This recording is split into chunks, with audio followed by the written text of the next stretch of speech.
Hey, I'm Chase, and this is All Things Random. Today, we're looking at MMI Watch's turret, and specifically the Midnight Blue.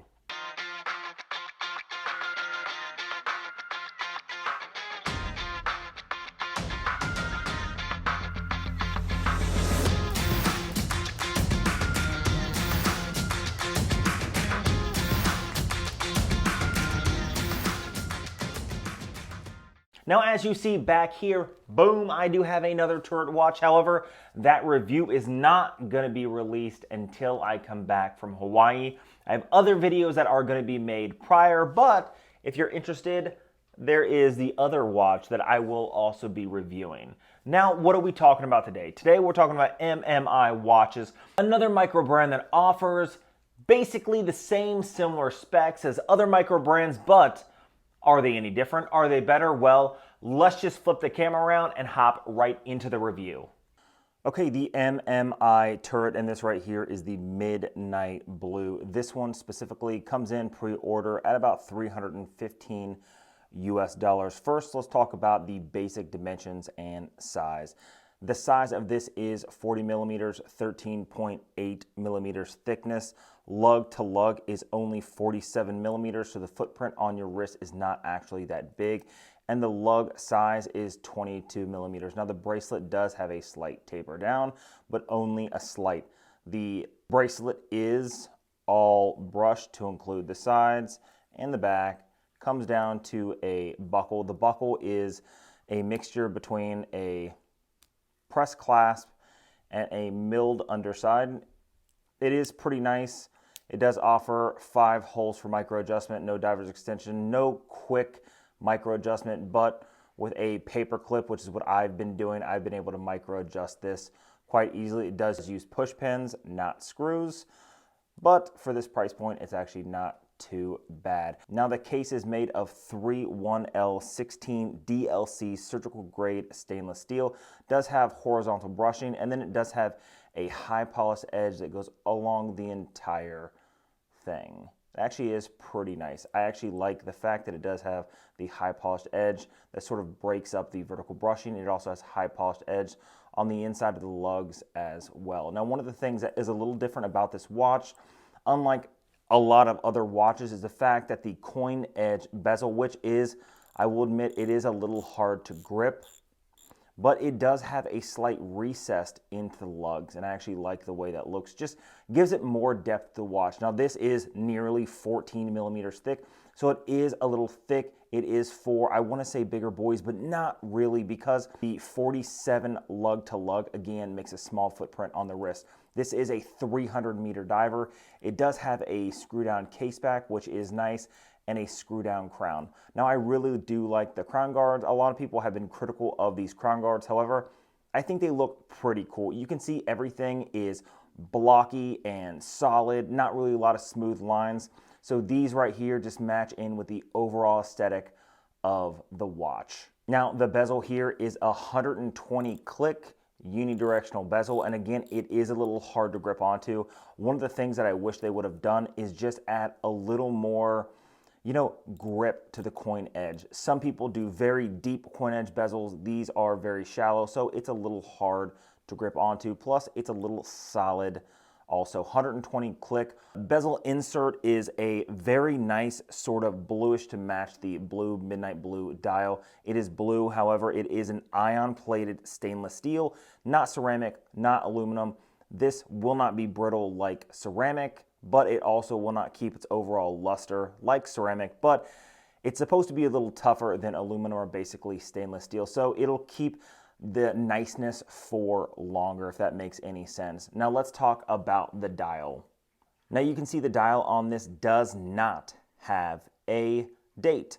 I actually appreciate dials that don't have dates. One of my favorite watches is the Bezel EX9015 or the Explorer Homage. Now, one of the things that they use inside of here is the NH35. So because there's no date, it is going to have a ghost date, which I am right here in the position. Because it has an NH35, does offer hacking and hand winding, and the movement is a solid workhorse movement. It's a movement that's inside nearly every micro brand.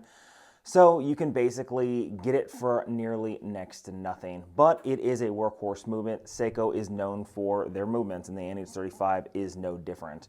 Now let's just screw this back in and we'll get more into the dial. The dial does have double batons at the 12 and the 6 single batons all the way around. One of the things that I really like is the lume inside of the batons, and the hands are like a custard yellow. I'm not sure if you can pick it up here in the studio. It's like a custard yellow, so it's like a vintage style. That includes around the bezel. I really like the aesthetic of this. I think it looks spot on. Now the turret is just above the 6, and it is sort of like an orange. It does say 300 meters, 1,000 feet, and the MMI logo underneath the 12. Very simple, not overly cluttered dial. A lot of people complain about the Rolex Submariner because the dial is just overall cluttered and it's not necessary. You don't need a whole lot of information on the dial. This offers exactly that. It does have a minute tracker on the outside, and that is a stepped minute track, so it does offer some more three-dimensional depth to the dial. Overall, I think they did a great job. It does have a really nice, it's not a sunburst effect, but it does have a nice blue brushed look. Honestly, it just pops in the light. I think they did a lot of good things on this watch. Now, the crystal is a dead flat sapphire crystal with a AR undercoating. I think it's a blue AR undercoating on this watch, so it does help with some anti-reflection. The sapphire is going to hold up quite nicely. So for $315, what do you get? You get a 316L stainless steel with DLC surgical grade stainless steel case, vertical brushing, nice chamfer for the edges to give it a nice break. It does have a solid linked bracelet. Not a big fan of this clasp. A lot of people are. However, I'm a big fan of the micro adjust clasp where you can just do it on the fly. This doesn't offer that. So one of the things I notice is while working, because I work in the cold and I'm in and out of a car in the cold weather and the warm weather, that this either falls loose on my wrist or it gets just a little tight. I'm sure if this is offered on a Fedora strap or a NATO strap or even a pajama stretch strap, this thing is going to be extremely comfortable. I know they have many different strap options. This is just the bracelet. One of the things I do like is if you look right in there on the solid inlinks, you can see that they do have quick release spring bars, which you don't see too often, especially on bracelets. You see them more now when it comes to aftermarket leather straps. Normally you don't see them on the bracelet, but there's a spring bar on each side, quick release, very nice to see. Like I said, screw-down case back, that's good. $315, you're getting an awful lot. Sometimes some watches at just over 300 bucks in the micro brand do offer a ceramic bezel. However, I think the ion-plated stainless steel is still nice. It still is nice. The dial is extremely nice. However, using the NH35, I'm not a big fan of the fact that it has a ghost date. That is sort of like a downside for me. If you're going to make a watch that doesn't have a date, you should use something like the Miyota 9015. Something with no date. That's the only real groan that I have about this watch. That and the fact that, like most bracelets, they don't offer a quick adjust, micro adjust, but that's just, that's a slight complaint.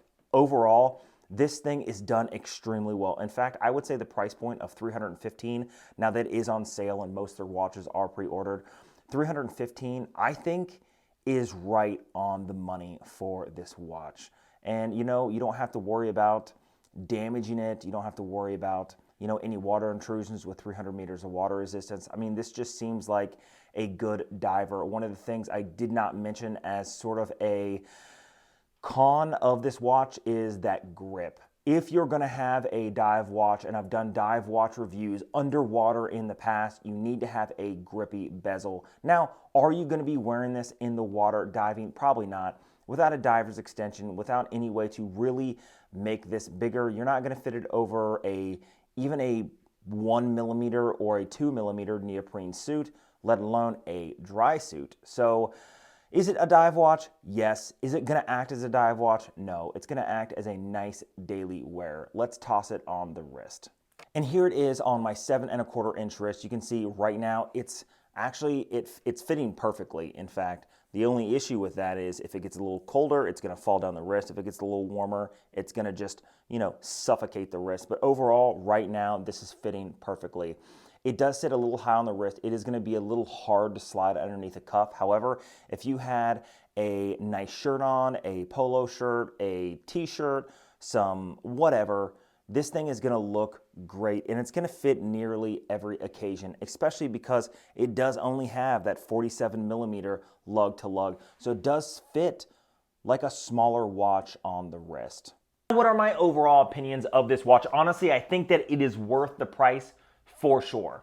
I think that this watch punches a little higher above its price range. However, I do not like the ghost position of the NH35. I think they could have done a little bit better about that. I don't think they would have spent any more money using the Miyota 9015 without the date function. I think it's easier to go with one movement and just put it in all the watches than it is to do something like that. However, I look forward to more of that watch because that has an interesting date function as opposed to this watch. Now, this watch is great. I love the blue dial. I love the way everything is done, and honestly, it would be a great everyday watch. If you had $315, you need one watch for a one-watch collection, this may be your watch. Now, if you like videos like this, hit that subscribe button down below. Leave a comment on the content you guys would like to see on this channel. A lot of my videos coming up in the future. The next video I'm going to be releasing is my dive video in Whittier, Alaska. The video after that is going to be what I'm taking on my trip to Hawaii. Then while in Hawaii, I will be doing a few videos on dive and snorkel products as well as camera products. Now, what I'm using right now is my iPhone 11, but it's in a specific type of cell phone case, and that's from a company called Small Rig. And they sent me a few things to review. I will be reviewing those in Hawaii. I figure that's just the best place to do it because I'll be on the move, and honestly, I'm pretty happy with what I've seen so far. So make sure you guys are hitting that notification bell so you guys can be notified when I drop that next video. Until next time.